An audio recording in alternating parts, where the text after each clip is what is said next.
am I gonna survive tomorrow? Who's gonna get killed tomorrow? What's gonna happen tomorrow? Are we gonna get bombed tomorrow? Is the house gonna stay on or off the ground? So that's what mostly you be thinking as a child. How bad do you want it? That's what it is. It's how bad do you want it? You will go through a lot, or you will go through only a little bit, but that's the point.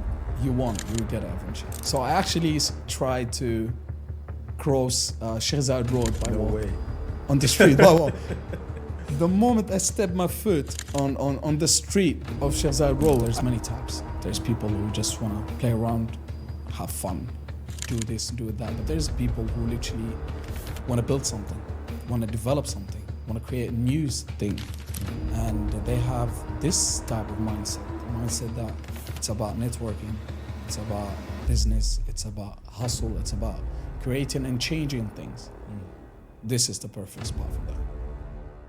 Welcome to Gulf Standard Time with me, Richard, bringing you stories of innovation, reinvention, and self-development from the Middle East and from right here in the capital of ambition, Dubai. My goal is to inspire and challenge anyone that's dreaming, doing, and pushing for more. So let's get into it. So today we have Mohammed, who arrived in Dubai about 6 years ago at the age of just 18, after growing up in the Syrian conflict. Now, a successful entrepreneur, he's living proof that Dubai is still the land of opportunity. Mohammed, welcome. Thank you for joining me today. Thank you. For somebody who doesn't know you, you're pretty well known in Dubai, but for someone who maybe hasn't met you, for somebody who maybe doesn't live in Dubai, tell us a bit about yourself and how you found yourself here. Telling you about myself, let's start with hustler. Okay. Literally, yeah. This is what I've been built on. Going through my way, just following my goals, my dreams. I've got a lot in my mind that I want to accomplish. Okay. Life wasn't that easy, let's say that.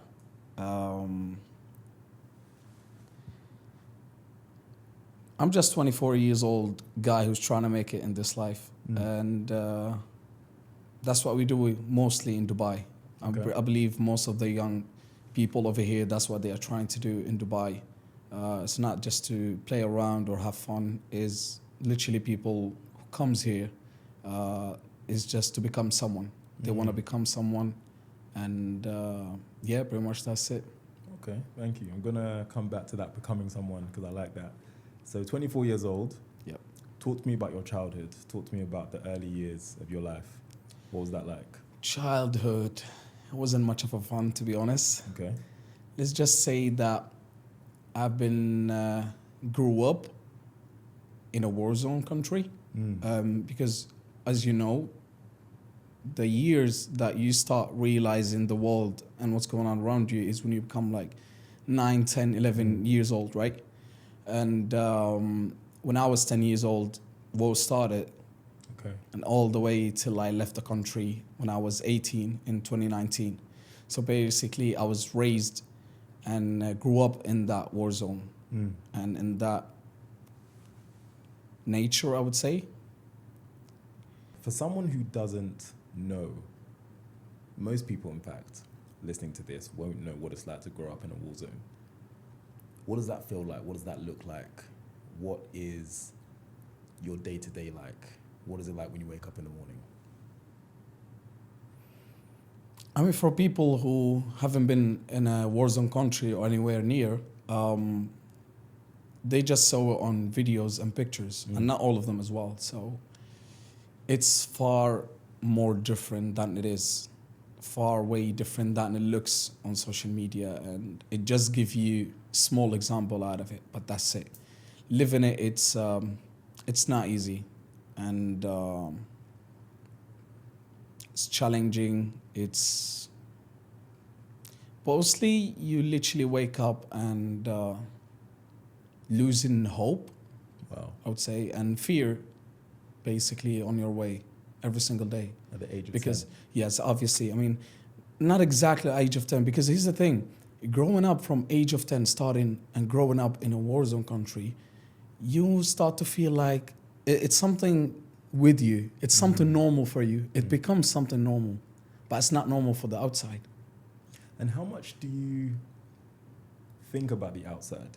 Do you imagine what it's like to live in another country?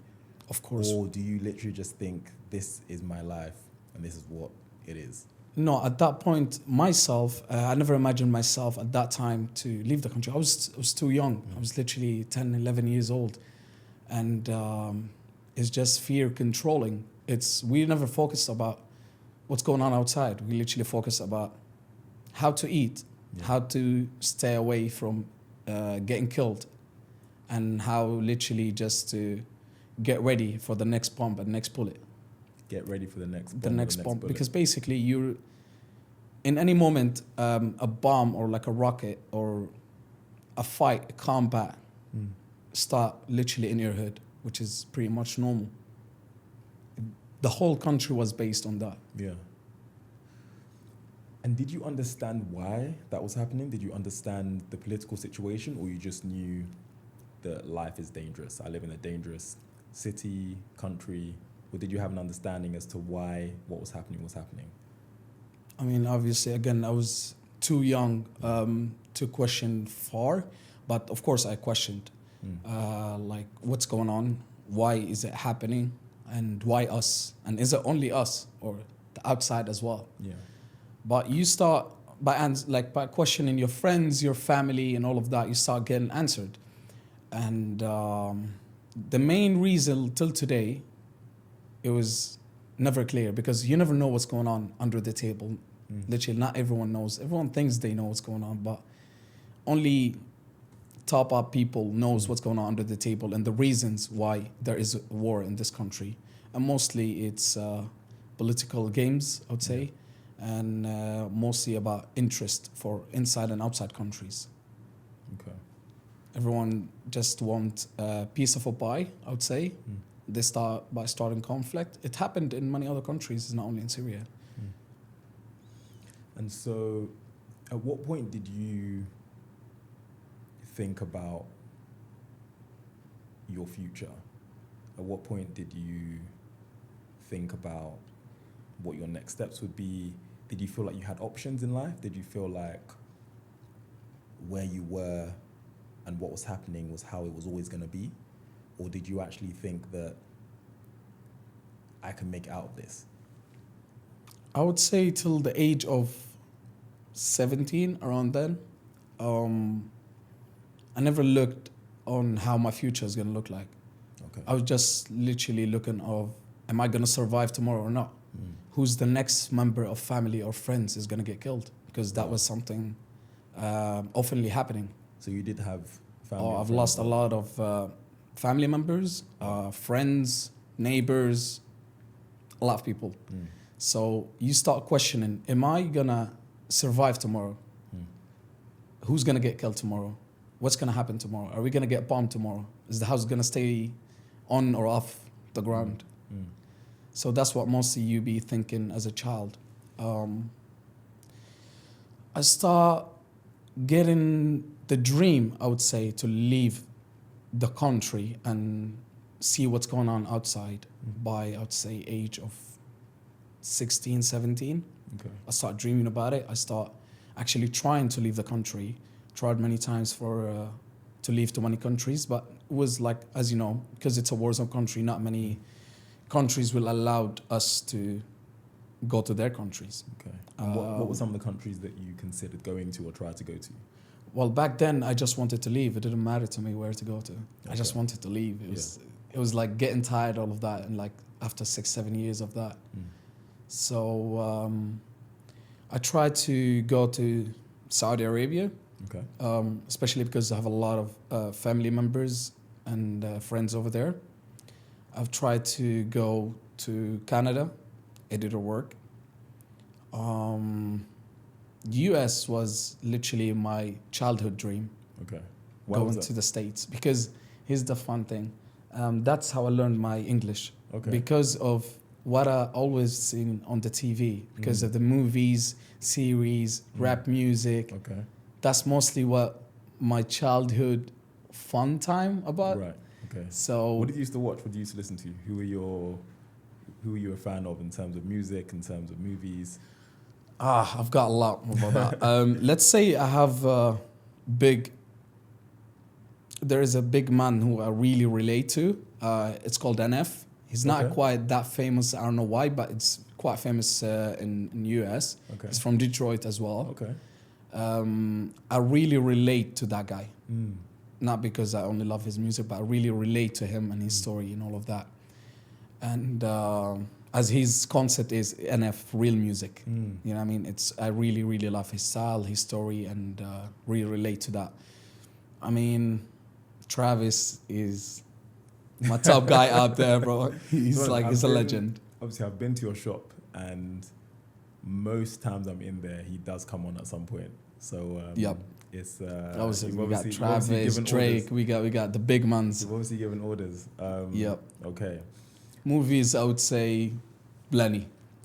But the Plenty? first plenty of the Oh, okay, movies, okay. actress, I've got plenty of them. Okay. But I would say the first one who made me start watching English movies, Mm.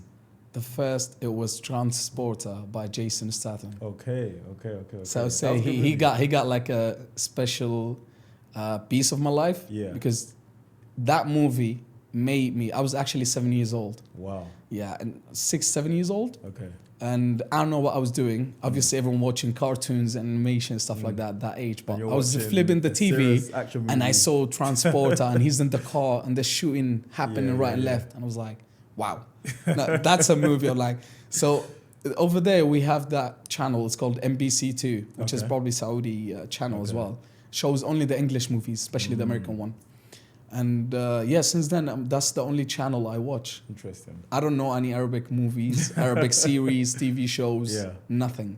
Just Yep. action movies. It's and, just attract to Detroit that. rappers. Yeah. Okay.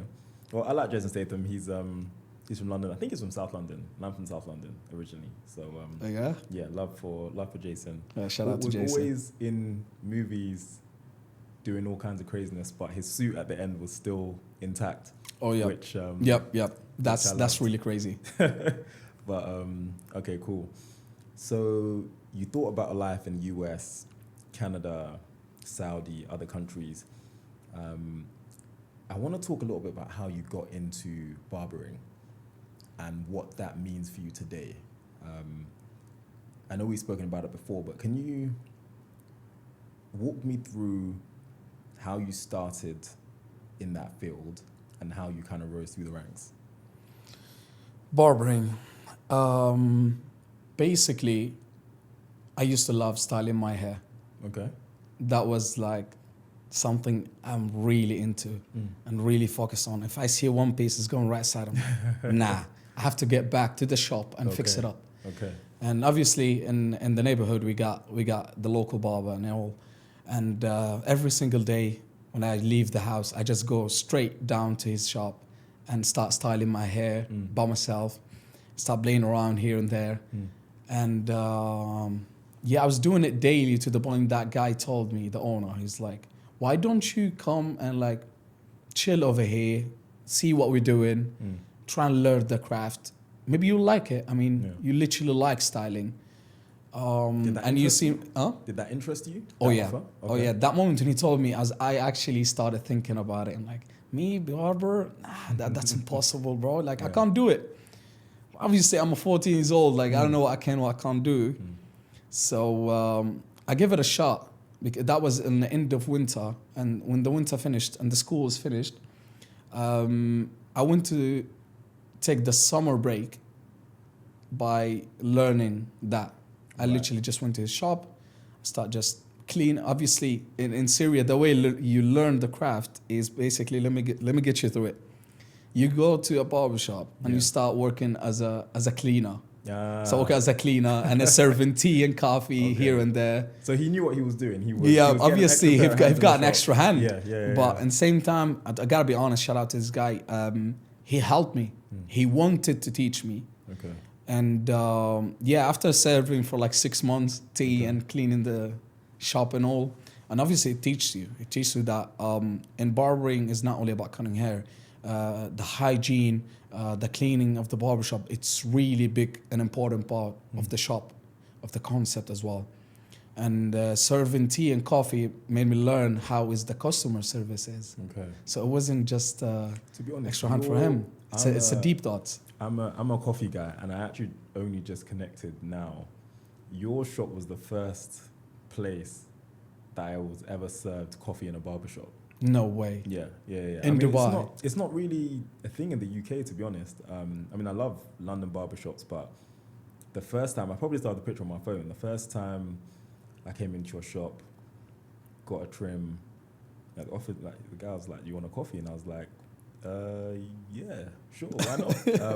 But it's only you saying that now that you were serving teas and coffees. Yeah. That I'm now kind of making the link that was actually something that you were taught, that hospitality. Exactly. From back home. Yeah, it's just to show the clients that you really care about him and you want him to be comfortable and happy about everything, not just the haircut, the conversations, the customer service comes offering drinks, offering a lot of things. And that's something is really important as well for a barber in a barbershop. And getting back to that, after like 6 months, he start making me cutting hair. Okay. The first step, as everyone knows, I have to mess up my boys. It's like the sacrifice sheeps. Yeah. And my boys agreed, of course. All they saw was a free haircut. Yeah. And even if I mess them up, I've got the owner of the shop who's teaching me, he's going to fix them up as well. And they saw that as like, wow, free haircut? I'm totally down. Yeah. I start having lines of boys outside. It wasn't easy. I missed them real bad. Okay. Like real. I hope one day they forgive me. Are they still your friends now? Oh yeah, obviously they got like a plenty of good and free haircuts for a while. You know what I mean? They may be happy. Nice. And thanks to them, obviously by starting practicing, because I learned as a look, you have to look and watch how he's doing, how he's moving, what is going on. And after you learn that, you have to start practicing on it. How do you practice in practical work? So by messing up my boys and starting on their heads, it turned out to getting better and better every single client. Yeah. To the point, it only took around 2 months, I would say, the practical. But obviously it's not courses, it's not academy, it's local neighborhood barbershops. So it's so normal for you to take 2 months to start giving like a nice haircut. And pretty much, I would say the school came in and I just went through it for like 2 months or so, and I was like, it's not me, I'm out. Okay. I just didn't like the concept of the school. Even though I was good at it, my grades was good. It's just I didn't like the concept of it. And at that time, of course, it was not really good idea in Syria. The education, a lot of schools getting palms, and it was literally everywhere in all the schools. But yeah, I wasn't comfortable with it. Okay, talk to me about leaving Syria. You said it had been on your mind for some time. You're cutting hair, you're enjoying it, but you still want to leave the country. You end up leaving the country through the route of cutting hair, which sounds like a dream almost. How did that come about, and how did it feel when the offer came on the table? Oh, that's a nice story.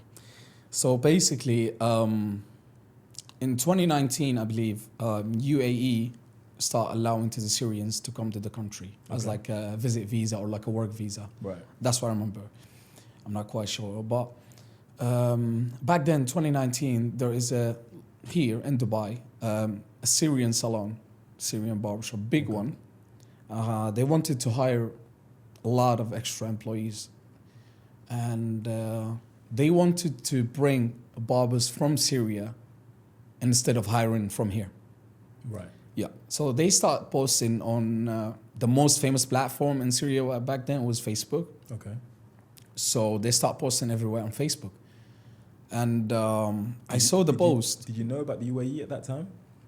Yeah, I know about UAE. Okay. I actually didn't know UAE. I know Dubai. Okay, you knew Dubai. A lot of people do have the same mistake, by the way, right now and outside. I knew Dubai. I didn't even knew how Burj Khalifa looked like.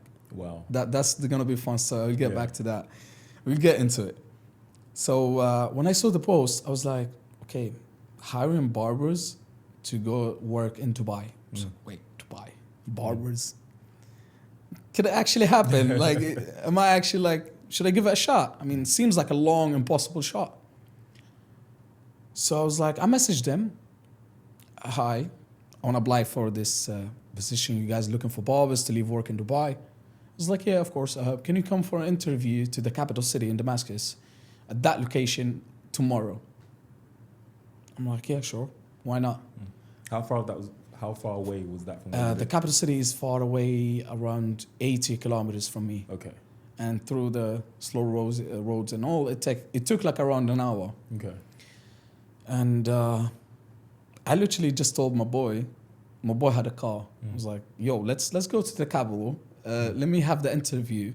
And we just have fun after that. Yeah. Like, let's go for fun, but let's do the interview. You never know what could happen. I mean, let's give it a shot. That's how we thought about it. Of course, my boy is literally laughing. You going to Dubai? What are you talking about? Yeah. I was like, yeah, why not? I put my tools in the backpack. I didn't have tools even. I took the barbershop tools. Yeah. Of course, I took permission and all. They was laughing as well. It's just hilarious. It must have felt like a world away. Bro. Like literally. That was literally the moment I came. I'll tell you about that. So I went to the capital and I went to the interview. Wow. There was literally like hundreds of people in the line. I was like, who you are? This is me, Mohammed, blah, blah. Okay, wait for your turn. I was like, okay. After 3 guys ahead of me, I was there. A lot of people, the shop was big. There was like around 12, 15 chair people literally cutting hair and styling, and it's crazy. A lot of people waiting outside as well. I've seen 2 guys in a suit. I was like, yeah, there must be them. Like, you know, in a suit, coming to a barbershop, and the suit looked colorful, like Italian ones. Okay. Sounds interesting. So I brought my boy on the chair. I started cutting. Then told me, okay, I bought another one. I was like, okay. He was like, okay, come here. Tell us more about you. Who you are, how old are you, what's going on? And do you speak English? I was like, yeah, I can speak English. So I started talking with them, and they couldn't even understand me. They wasn't even that good at English, but they know like small basics. And they was like, I saw how like they were surprised. Apparently, like, out of like there was like 400 or 500 of people doing interview for like 3 days. The interviews went. Okay. There was around 500 applicants. I saw like 3 group chats. Each one had like 200, and that was crazy. I was like, impossible for me to get picked. Obviously, they knew I'm talking English. Apparently, that was the reason I got picked for. Wow. Yeah, when they told me, it's like, after I came, they told me like, yo, this is the reason you came here. Obviously, a lot of people was better than me. I was still new to the craft and not really that good. Yeah. But my English was really good. And that's something, as you know, it's really important here. So that was Thursday. That was Wednesday. That was Tuesday. Thursday, I've got a message that here is your visa. They took my passport back then, and they made me sign or something. I didn't understand what is it, which is crazy.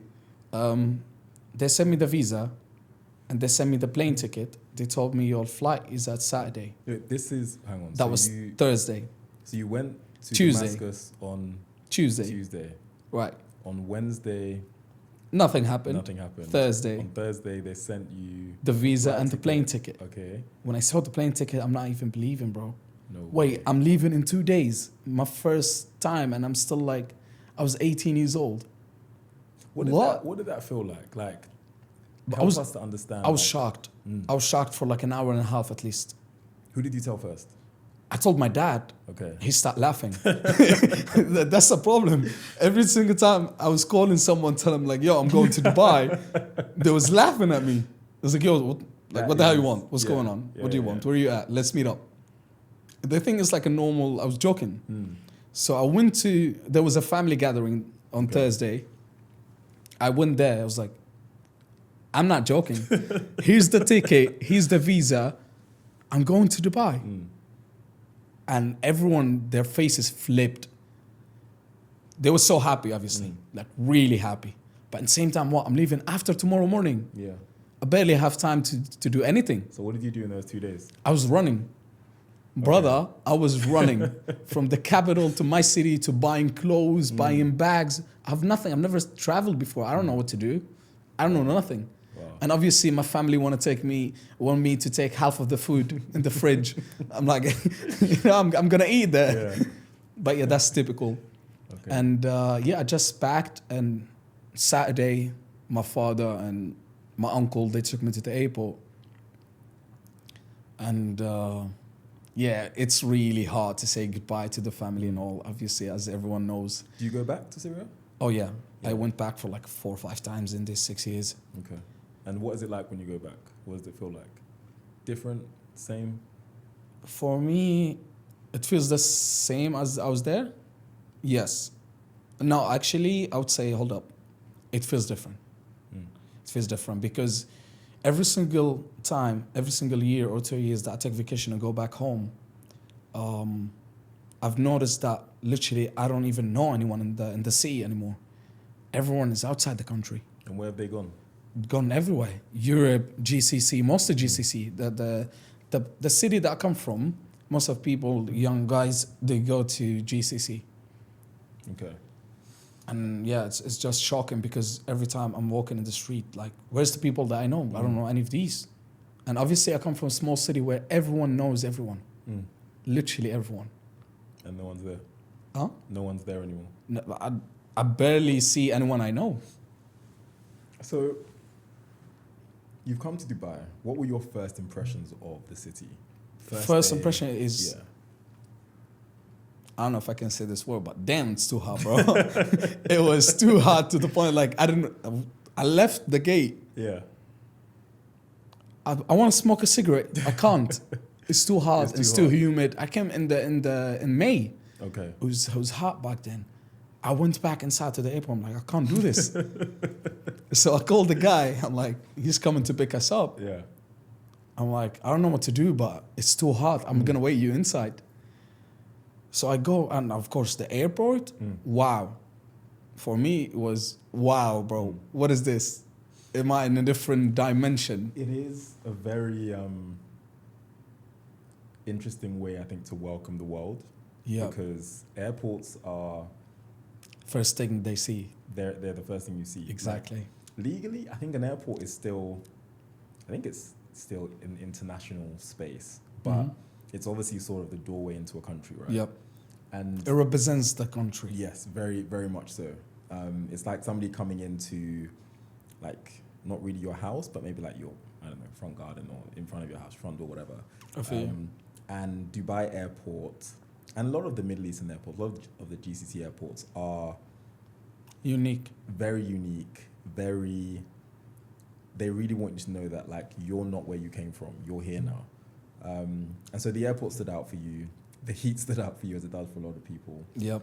Your first couple of days, your first week, when you're kind of in the city, do you remember that? What was it like? Yeah, of course. I mean, the next day is literally my dad calling me, of course, like sleeping outside the house for the first time, outside the city, outside the country, in a house full of strangers that I don't know anyone. Yeah. It's weird, and it's not nice.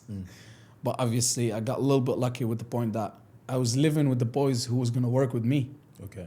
So basically, it was an accommodation for the company. Okay. And all young boys and all. And obviously, they knew that you're new and here and there. So they start welcoming you, helping you out, what you need, especially all Syrians as well. Okay. Good. So yeah. like it was comforting, you know what I mean? Consulting as well. Next day, my dad told me, did you see Burj Khalifa? And I'm like, no, I didn't see it. But the thing is, I don't even know how it looks like. It's true, I swear to God, I didn't even know how it looks like. So I asked the boys that I work with, guys, where's Burj Khalifa? They pointed me because I was living and working near, Okay. kind of in the first of Shazad Road, and Satwa. Okay. Basically, it's beside the Sheraton, Okay. Yeah. very yeah, near yeah, to yeah. the IFC Yes, and yeah, the yeah, Trade yeah. Center. So they pointed to me, see those big towers? I'm like, wow, it's huge. And I'm like, it was the time that I'm looking at it and I'm like, what is that? Is it actual buildings? Because the biggest building I've seen, it was like 5 stores, 5 floors only. That's Yeah. it in Syria. That's what I've seen. But then I'm looking at that, how huge and the colors and at night, is that a toy? I don't know. Is it a game? I'm still not believing. It took me like an hour. I'm just in the street smoking and staring. It's crazy. And then I told the boys, let's walk there. I want to go to Burj Khalifa. Obviously, I didn't know how far it is. So here's the fun fact. So I went to walk there. And every single time I'm getting near, they tell me, this is the one. This is Burj Khalifa. This is Burj Khalifa. They're playing with me. The moment I actually saw Burj Khalifa, I'm noticing that every single time I'm getting closer, it's getting further. The distance was crazy. What am I doing? I'm actually walking there. It's impossible. And then I tried. Fun story, bro. There's something normal in Syria, but you cross the highway. Yeah. Crossing the highway and the streets is something normal. We don't have a specific crossway. Right. Me seeing all signals and crossways and order and organizations. Yeah. And wow, organizing was crazy for me. So I actually tried to cross Sheikh Zayed Road by walk. Way. On the street by walk. The moment I stepped my foot on the street of Sheikh Zayed Road, I saw Range Rover coming like 120 speed kilometer and horning on me. I was like, wow, step back. This is wrong. First week, you break your neck, bro. I'm telling you, anyone came for the first time, you have to break his neck by just looking up all these buildings and how high it is and trying to see the end of it. And it's crazy, bro. It's not easy. How was it settling into work when you came? Not easy. Okay. People speak in different languages, literally. People having different interests, different way of treating them. They're all strangers, so it feels weird for the first while. But obviously, then you get used to it. And it's just the place that I was working in. It made me hate work and hate being barber, to be honest. And that's something everyone was noticing, everyone having the same feeling. All the boys that were working there, it's just amazing company as it is, but it's a horrible management and ownership from them. I feel sorry for everyone who works there. Obviously, as a start, it's not bad to know the country and everything. You don't want to leave and all that. But after like 3 years, I've got an opportunity to move to a new shop. Okay. And that new barbershop wasn't existed yet. Right. It's literally in the process of opening. But when I met the owner, I felt the ambition getting back to me for the industry. Obviously, he was as young as me, and he was a barber. And he knows what I'm talking about. And the vision that he had, it was perfect. It's just really nice. What was that vision? He wanted to bring, obviously he's from Canada, he wanted to bring the barbering culture from Canada and US to Dubai. As the style, hip hop mixed with basketball, the vibe, the culture, and it was really something unique and young to the point that, shit, this is the barbershop that I want to work in. So did anything like that exist in Dubai before? Before, as street vibes and young? Yeah. I don't think so. I never seen one. All of them was focusing on classic, gents salon, not barbershops. Interesting. No. And so this was a new idea. This was new concept. A completely new concept. Yep. And you kind of felt, as you said, that passion, that ambition beginning to come back again. I feel that the place that I belong to. Okay. What was it like leaving where you were to go there? Scary.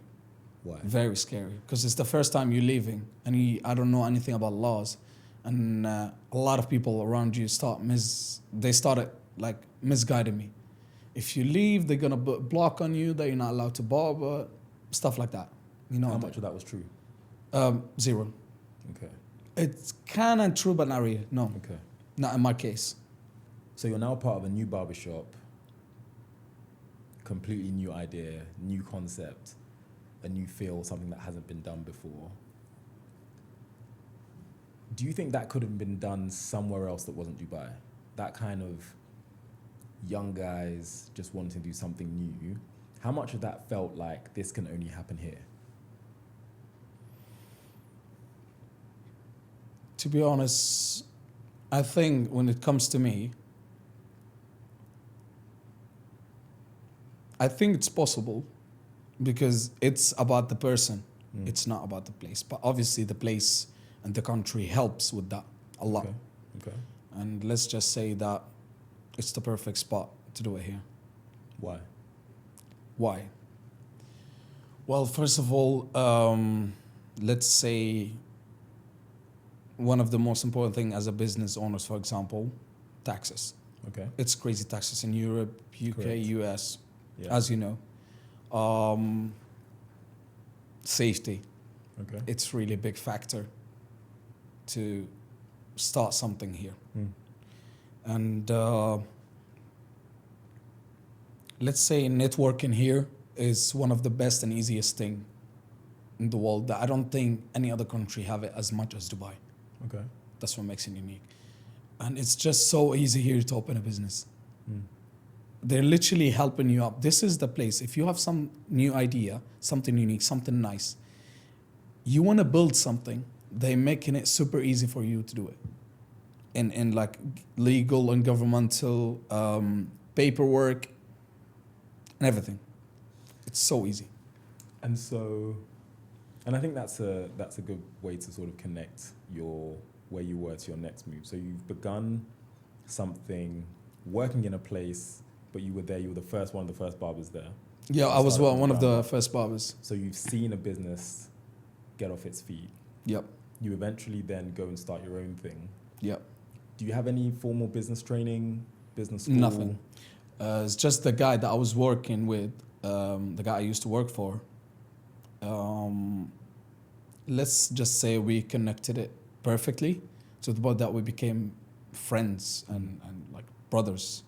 And he was really interested in helping us out as a barbers and everything.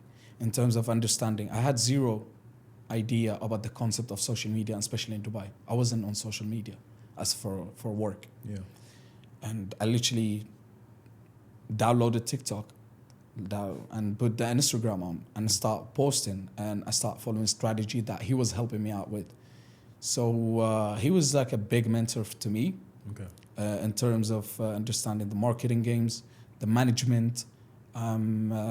Yeah, I didn't get any courses or anything else. It was self-learning, and it was by his help.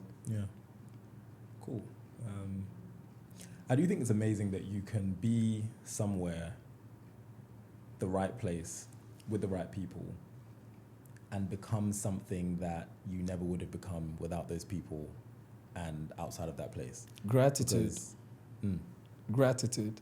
So you'd say you're grateful that you're here? Absolutely. I'm grateful. I'm here. I'm grateful for him helping me out, and I'm grateful for a lot of people. I'm grateful for a lot of things. If you don't focus on gratitude, it's just, there's no point. I'm interested in looking at your family, your friends back in Syria, where they ended up. I'm sure they've gone all over the world. Would you have preferred to be anywhere else? I mean, my Where- family literally still in Syria. Oh, your family's still in Yep. Syria? Okay. Most of my cousins, family related, still in Syria. Some of them left. All of my friends, they left. Okay. And where did they go, your friends? Different. I mean, they go where, let's say, for example, if some of them have their families or their cousins in GCC or here and there, they go to them. But mostly GCC, Europe, here and there, everywhere, literally everywhere. Would you have been able to be what you are now? And I want to come on to the next move that you made to where you currently are. Would you have been able to do that anywhere else in the world? Starting your own shop? Yeah, again, I think it's extremely possible. And of course, because it comes to the person. How bad do you want it? That's what it is. It's how bad do you want it? You will go through a lot, or you will go through only a little bit. But that's the point. You want it, you will get it eventually. Yeah. It's just visioning that and just visualizing and dreaming about it and just putting actually to the actions. Yeah. Start putting actions on it. You will get it anywhere in the world, bro. But of course, it's different when you get it in Dubai, than US, than here and there. And I've always wanted to go to the US. It was like the country before anywhere else. And I think you I've said worked. you had the opportunity to go to Canada at some. Eventually, Yeah. that then opened. That was 3 years ago, 3 years ago. I've got the chance to go to Canada, and I turned it down Why? because it was too late for me to go any other country. I was attached here. I started building up a name, a reputation. It was the time that I moved to the other barbershop and I start building something, start feeling something, that I'm doing something. And I'm not gonna give up on that. What is it that you felt here? What I felt, I would say I feel home here more than anywhere else. Okay. It feels like a place that I belong to. Place that eventually it's God's plan. Mm. He wanted me here, so here I am. Wow. Yeah. I think it's amazing how people, because not many people are actually from Dubai, from Abu Dhabi, from the UAE. But as you've just said, many people call it home. And not Yeah. just call it home, they really feel at home here more than in the countries that they're actually from, more than the places that they dream to go to, maybe visited many times and dreamt of building a life in that country. They come here and they suddenly feel like, no, this is where I want to be. And as you said, you'd already moved to a new barbershop where you felt like you were beginning to build something, you were beginning to be someone. Because at the beginning you said people come here because they want to be someone. Yep. Are you that person? Yeah, absolutely. Yeah? Yeah, I'm a chaser, bro. Yeah. I told you in the beginning when you told me who am I, and I'm a hustler, bro. Mm. And I've got no other choice. Anyway, it's not an optional. It's just who I am, who I'm gonna do, what I'm willing to do to make it up. And so being a hustler, being a chaser, this is the place to be for that? Yeah, especially if you're a dreamer as well. Yeah. This is the place. Look, if you got the right mindset, that let's say you see a lot of people on social media, there's many types. There's people who just want to play around, have fun, do this and do that. But there's people who literally want to build something, want to develop something, want to create a new thing. And they have this type of mindset, the mindset that it's about networking, it's about business, it's about hustle, it's about creating and changing things. Mm. This is the perfect spot for that. This is the perfect place to do that. And what does Dubai do for those people with that mindset? Why is it that... To embrace them. It what, sorry? It does embrace them. Okay. That's what Dubai do. Embrace. Look, again, they make it so easy for that. Mm. They literally welcoming and wanting people like that. Yeah. They just want the right people and right mindset to come here. Like they offering a lot of good things and Yeah. easy ways to make it up. So talk to me about your barbershop. Talk to me about... Yeah, tell us about it. I've been there. Many people haven't. I'm going to include some clips when this goes out. But describe it for us. I know you love football, you love culture, you love style, you love barbering, but help me to understand how that concept and all those ideas came together to create what you've created.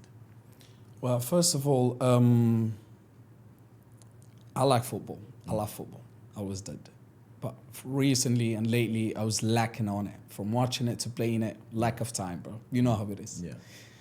But I always loved football. And my partner, which was my client, by the way, he was my client and went to become my partner in the business. Right. We both love football. Okay. And it's something really passionate about it, and we like it. And obviously, we wanted to start a barbershop. And when I was looking, of course, when you start barbershop or like any other business, you start looking for decoration ideas, design, concept, what you're going to do, what's going to happen. I liked two things to include them. When I searched about it, I didn't find many of them, which is basically the football and literally the fun place. Mm. It's a place like literally football, which is greeny as well. Yeah. Made me just get in love with that. Yeah. And a place of fun comes from the place that I used to go to in Syria. Barbershops is like place we used to gather around in. We don't just go for haircuts. We'd go for have fun, see the boys, meeting the boys, gathering there. It's something unique and fun and comforting. You know what I mean? Barbershop for men, for a lot of men, it's a place of peace and place of comfort. Yeah. They go to, I mean, ladies and women, they go to therapists. We don't do that. We just go to barbers. That's a fact. Yeah. That's a fact. Especially when you leave there feeling good, looking good. Yeah. You played a bit of FIFA and you have a nice coffee. You had a nice conversation with your barber. Yeah. And now he made you looking sharp. What better thing to ask for? I mean, you do. I remember one of my friends once saying that he left the barbershop once, fresh haircut, crossed the road, got hit by a car. It hit his shape up, so he bounced back up and just kind of kept on walking. No way. I think he was joking, but no, there is a feel and a feeling that you have, looking good, feeling good, coming out of a barbershop, knowing that. I mean, it feels very corny. It sounds very corny, but like I can do this kind of thing. Like it's gonna be a good day, or the next sort of 3 to 7 days, which I'm now out of because I got trim a while back. But it's like, what do I have in the diary? What do I have in the calendar? I want to go to places. I want to show up. I want to look good. I want to be my best self. So yeah, I definitely hear that. But coming from the guy who owns a barbershop, it's interesting to kind of hear you think of creating that environment. Yeah. Because I've obviously been to your shop. I've been to a lot of barbershops over the years. But it's clear that you have actually put that concept into practice. So yeah, I wanted to ask you about what's next. You have one shop at the moment. You opened it less than a year ago. Yeah, like 8-9 months ago. Okay, so 8-9 months ago, you opened your shop. You have one at the moment. What is next for you and your business partner? A year from now, 5 years from now, are you still going to be in Dubai? Yeah. I mean, in a year from now, probably, inshallah, it's going to be the second branch. Okay. In 5 years, we're probably going to be in most of GCC. Okay. By God will, inshallah. That's the plan. We want to be all over GCC. Okay. And more branches, more shops like that, more vibes like that. Just creating places for people to look good, have fun, and let's not forget looking good and networking. Networking is really nice in the barbershop. A lot of people don't realize how big and nice it is. I see clients literally just sitting beside each other and they never met before. They don't know each other, and they start doing something out of nowhere. Yeah. And they start connecting and exchanging details and meet up, have a convo, and it's something really nice to see. And would you diversify away from barbershops? Any other business ventures or ideas that you have? For me, as a personally, I would definitely go to other businesses. I don't want to just stick in the barbershop. I'm a type of guy, I always like to try things. Things, like a lot of different things. And I want to travel. I want to do this. I want to do that. I want to be in real estate business. Okay. I mean, eventually it's one of the best things to have and invest and all. I want to see what type of other businesses, what is it like to be in them. So. And you think that's possible? Oh yeah, of course. Is there anything that makes you scared about doing that here? Not anymore. Why? Nah, it's just because I've skipped that already.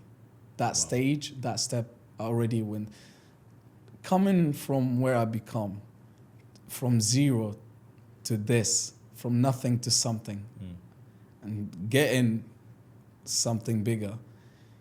Yeah, that feel of scaring it, like we feel scary and fear. And I'm young, bro. Yeah. That's the thing most people don't realize when they're young. Just take the chance. I've took a big risk by opening the barbershop. Yeah. It was really a huge risk for me.